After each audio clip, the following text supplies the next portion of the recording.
पैरों से कुचल दिया। अब दुर्वासा ऋषि की दी हुई माला ऐरावत के पैर से कुचल दी जाए, और दुर्वासा ऋषि की साधारण थोड़ी है, जिन्होंने जीवन भर केवल दुर्वा का ही रस किया हो। दुर्वासा, दुर्वा यस्य असनः स दुर्वासा, जिन्होंने जीवन भर के लिए केवल दुर्वा का ही रस किया था, दूध का ही रस किया था दुर्वासा जी, और कुछ नहीं। और दुर्वासा शब्द का दूसरा तात्पर्य गुरु धन आशा, जिन्होंने जीवन में भगवान के अलावा किसी की आशा नहीं की, वो दुर्वासा। शाप दिया, जाओ तुम्हारी मति जो है विप्रधेनु सुर संत हित इनसे विरुद्ध हो गई है, इसलिए तुम्हारा पतन होगा, स्वर्ग से तुम्हारा पतन हो जाएगा। इंद्र को शाप मिलते कहा गया। सुखदेव जी कहते हैं इस प्रकार जब राक्षसों को पता लग गया महाराज बलि को कि इंद्र को दुर्वासा जी ने शाप दे दिया है, तो क्या समय लगना था। सारे जो असुर राक्षस थे, दैत्य थे, उन्होंने इंद्र की पुरी पर आक्रमण किया, सारे देवताओं को वहां से पराजित करके भगा दिया।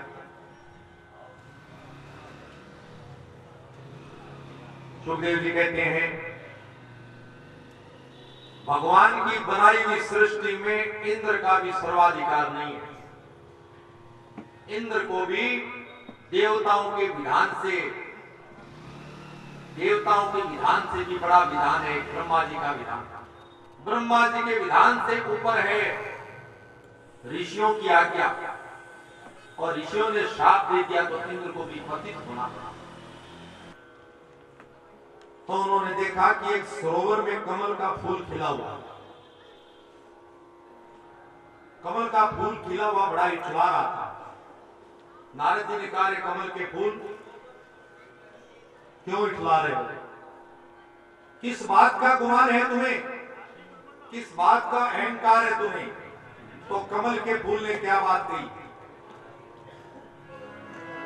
क्यों नहीं इठलाऊं मैं। वारिधि तात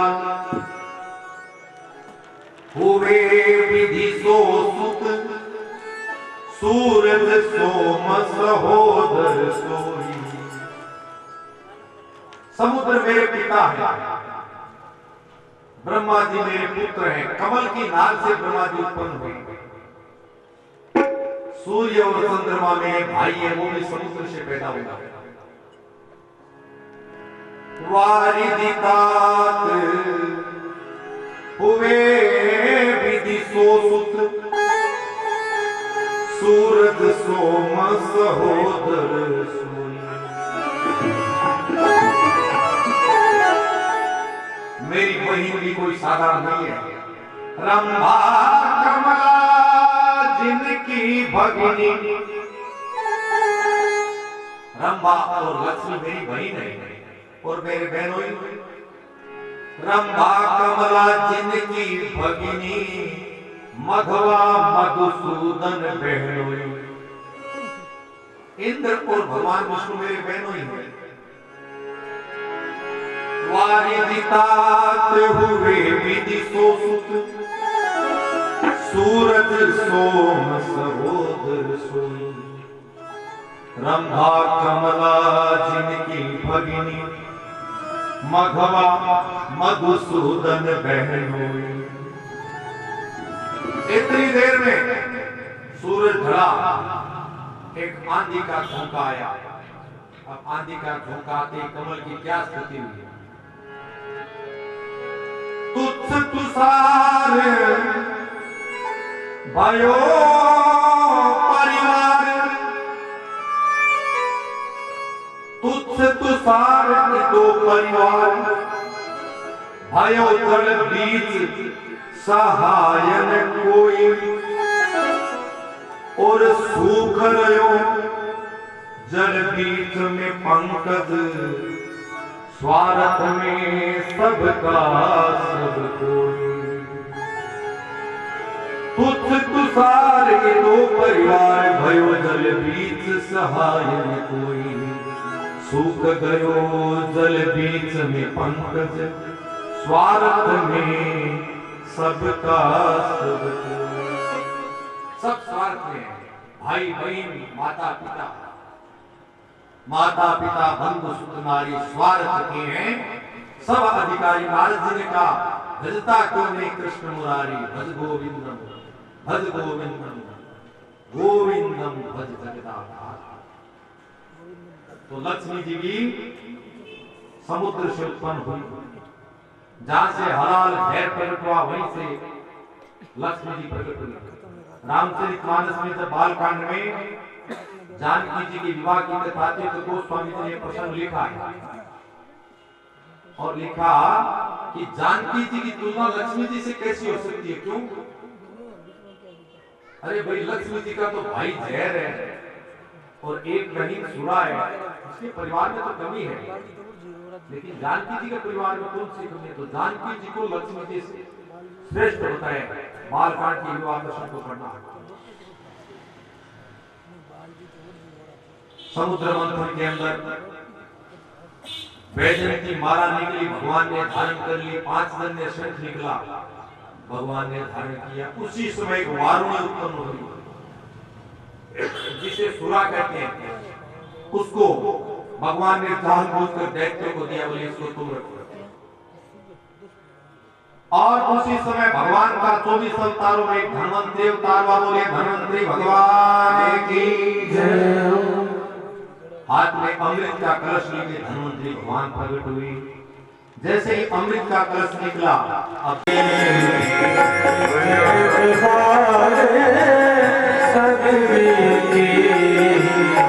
तो महाराज और किस किसके साथ बीती? पांचों पांडव, छठी द्रौपदी,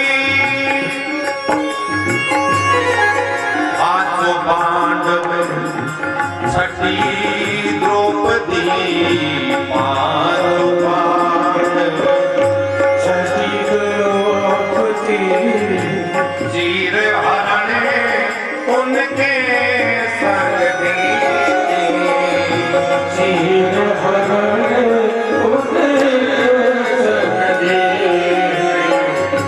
तुम जानो हमारे संग बीती, तुम जानो हमारे संग बीती।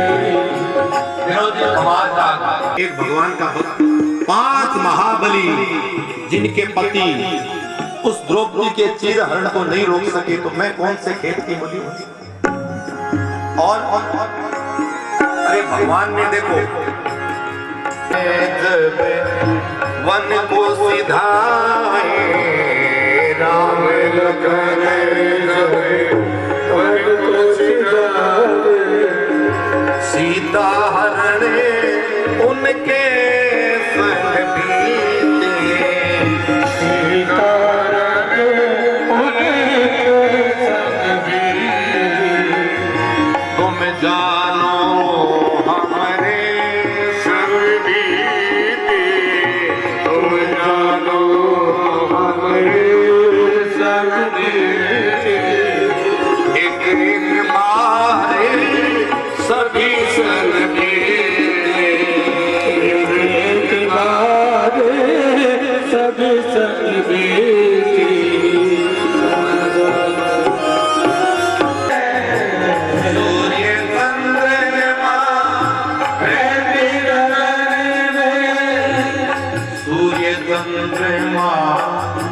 रहे गगन में ग्रहण लगे उनके संग बीते, ग्रहण लगे उनके संग बीते,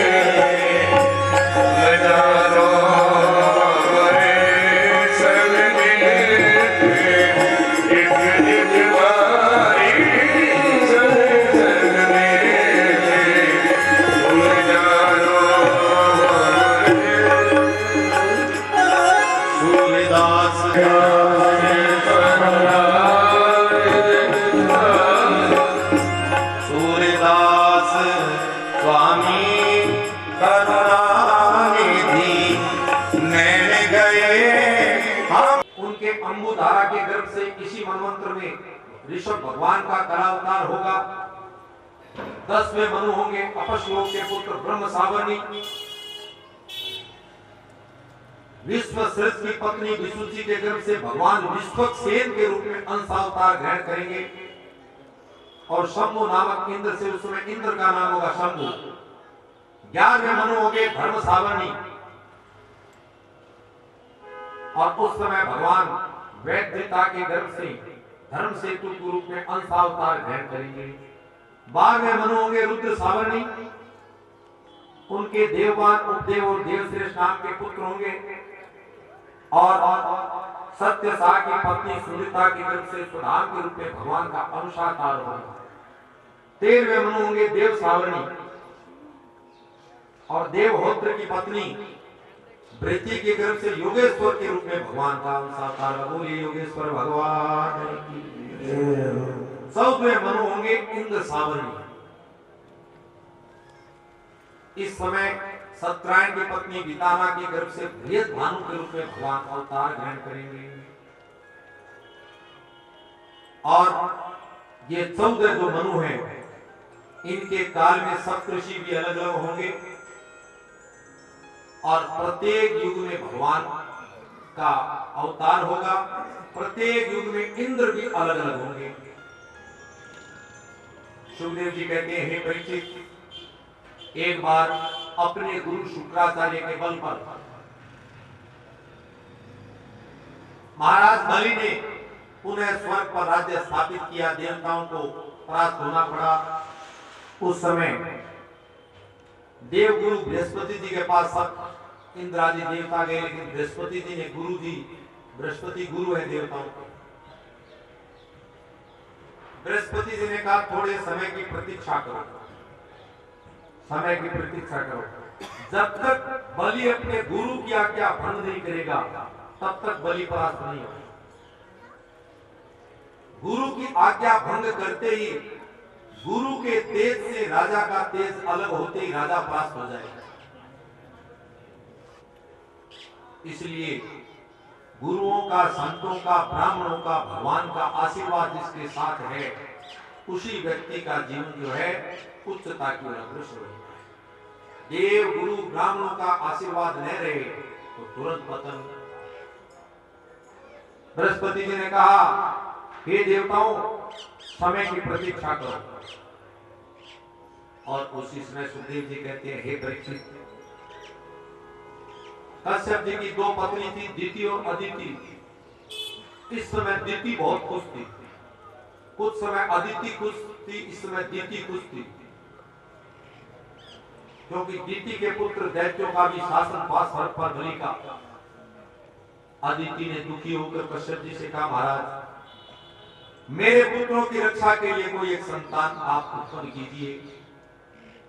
कश्यप जी ने कहा, देवी ध्यान से सुनो। फाल्गुन शुक्ला द्वितीया से त्रयोदशी तक 11 दिन का एक पयोग व्रत होता है। कितने दिन का? 11 दिन का पयोग व्रत।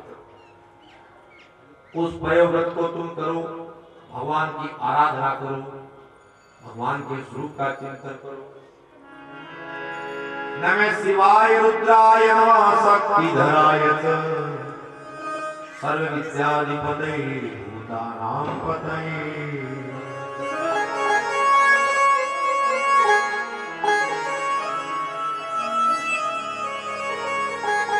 नमो हिरण्यगर्भाय प्राणाय दिया। ब्रह्मा जी ने कमंडलू, सप्तऋषि ने कुशा का आसन, सरस्वती जी ने रुद्राक्षी माला दी। बोलिए वामन भगवान की जय हो।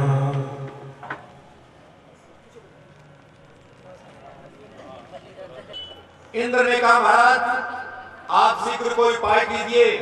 यदि बलि का ये विश्वजित यज्ञ पूर्ण हो गया तो स्वर्ग के सिंहासन पर स्वयं बलि आएंगे और मुझे जाना पड़ेगा।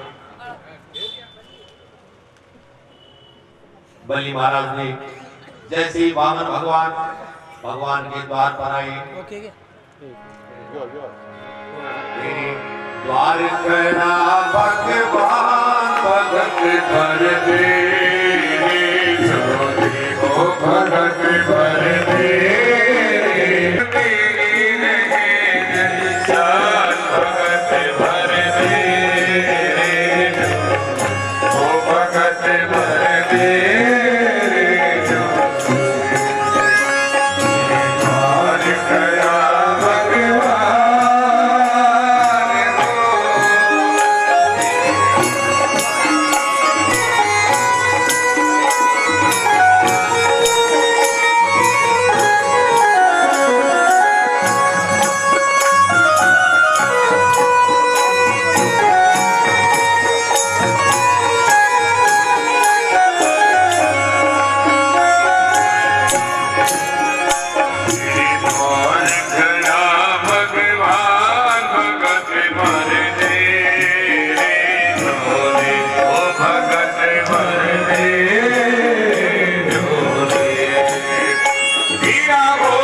मैं क्या सेवा करूं? जो कुछ आप प्राप्त करना चाहते हैं निसंकोच कहिए। क्या कहा? तस्मात् ततो महीमी सत वृणेहं वरदर्शभा। और क्या मांगा? पदानि त्रीणि। बार बार धन मृत्यु के चक्कर में गिरता है मनुष्य, इसलिए मैंने जितनी इच्छा की है उतना ही दीजिए।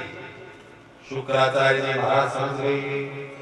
शुक्राचार्य जी ने तुरंत इशारा किया, कह दिया, हे बलि ये साधारण ब्राह्मण नहीं है। कौन है? ध्यान देना। निष्ठा के मन में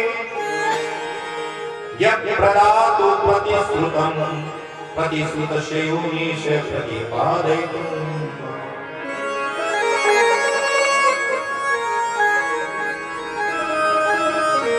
देख भाई, ये तुम्हारे से सब